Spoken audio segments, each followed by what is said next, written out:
Assalamualaikum warahmatullahi wabarakatuh. Alhamdulillah wa syukurillah wassalatu wassalamu ala rasulillah. Sobat Reporters Akhir Zaman yang semoga dirahmati Allah SWT. Kali ini bismillah Al-Fakir akan berbagi mengenai sejarah tentang gunung-gunung di Lombok, khususnya gunung-gunung purba yang Al-Fakir dapatkan dari sumber yang cukup terpercaya. Bagaimana keunikan gunung-gunung di Lombok? Yuk kita simak dan tonton video ini sampai habis.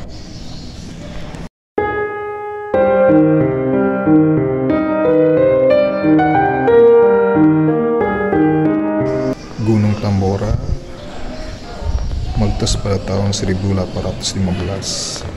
Gunung yang terletak di Pulau Sumbawa, tetangga dari Pulau Lombok, namun masih satu provinsi, yakni Provinsi Nusa Tenggara Barat, yang dikatakan ledakannya sangat dahsyat sehingga mempengaruhi iklim seluruh dunia. Ternyata ada letusan yang lebih dahsyat daripada letusan Gunung Tambora, yakni Gunung Samalas yang meletus tahun 1293, tepatnya atau abad 11 akhir. Di sana Gunung Samalas yang ternyata menurut penjelasan dari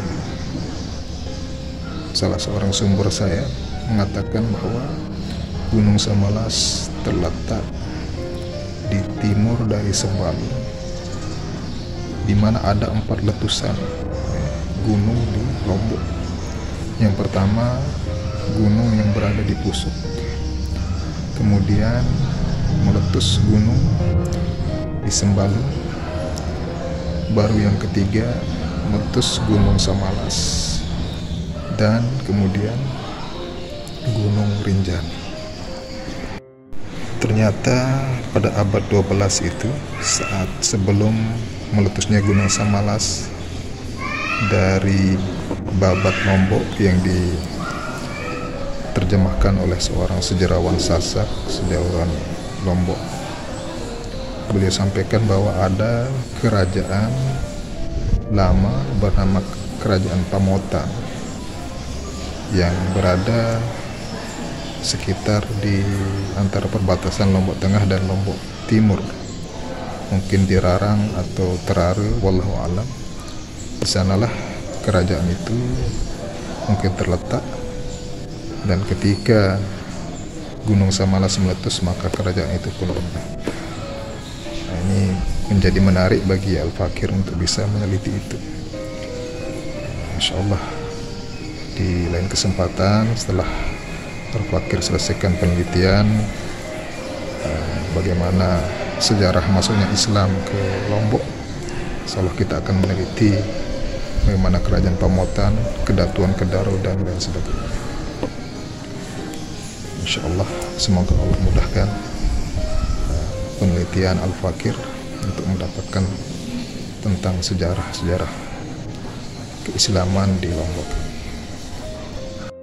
Kemudian ternyata berkaitan dengan Rinjani. Pada tahun 2009 ternyata Rinjani, istilah geopark itu pertama kali diperkenalkan yang berkaitan dengan Rinjani.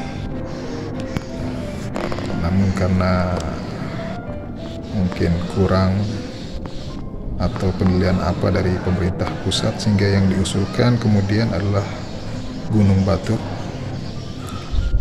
Dan pada 2009 itu Rinjani diputuskan sebagai geopark, dan alhamdulillah pada tahun 2019 Rinjani menjadi tuan rumah program diadakan oleh UNESCO. Masya Allah, ini adalah suatu kebanggaan bagi masyarakat Lombok khususnya. Semoga kebaikan dan keberkahan Allah berikan kepada masyarakat Lombok. Dan Rinjani menyimpan banyak cerita, kisah mistis, dan hal-hal kebaikan lainnya yang apabila kita gali mungkin begitu banyak hal yang kita dapatkan. Dan sampai saat ini ada peneliti dari Perancis, kalau tidak salah namanya Frank Lewis. Beliau ini meneliti setiap tahun atau 2 tahun sekali melakukan penelitian, dan beliau sangat konsen dengan penelitian tentang Gunung Samalas yang ternyata letusannya lebih dahsyat daripada Tambora, lebih besar ledakannya. Mungkin suatu kesempatan saya bisa berbincang dengan beliau. Katanya beliau ini pintar bahasa Indonesia karena memiliki istri dari Indonesia, Masya Allah. Mungkin suatu saat bisa berkesempatan untuk ngobrol panjang lebar tentang sejarah. Beliau ahli vulkanologi, gunung-gunung berapi, dan gunung-gunung di Lombok ini menarik minat yang besar bagi dirinya sehingga senantiasa melakukan penelitian. Dan mungkin itu juga salah satu hikmah Al-Fakir ikut program Rinjani Mengaji, sehingga ada keterkaitan sejarah antara sejarah masuk Islam, sejarah keislaman, dan juga gunung-gunung. Karena gunung-gunung ini juga konon banyak orang mengatakan adalah tempat pertemuannya para waliullah. Saat mengunjungi kakek saya yang beliau kurang sehat di Mataram, beliau juga berbincang seperti itu, pernah menceritakan bahwa Tuan Guru Mutawali Jarwaru pernah agak menyindir gitu Tuan Guru Najamuddin, Dato' Udin Muhajirin, kenapa sering naik gunung. Ternyata berapa saat kemudian beliau pun meralat perkataannya. Salah kata-kata saya ini, katanya, kata beliau, Tuan Guru Mutawali. Saya baru ingat bahwa pegunungan, bukit-bukit juga merupakan tempat Nabi Khidir juga sering berkhalwat, sering berada di sana, di tempat-tempat yang hijau. Maka salah kata saya menyindir Tuan Guru Dato' Udin dahulu. Nah, disinilah mungkin satu hal keterkaitan Ghaibiyah yang saya akan melakukan penelitian tentang hal ini. Ya, semoga Allah mudahkan. Mungkin ini saja dulu bincang-bincang ringan dari saya, Al-Fakir.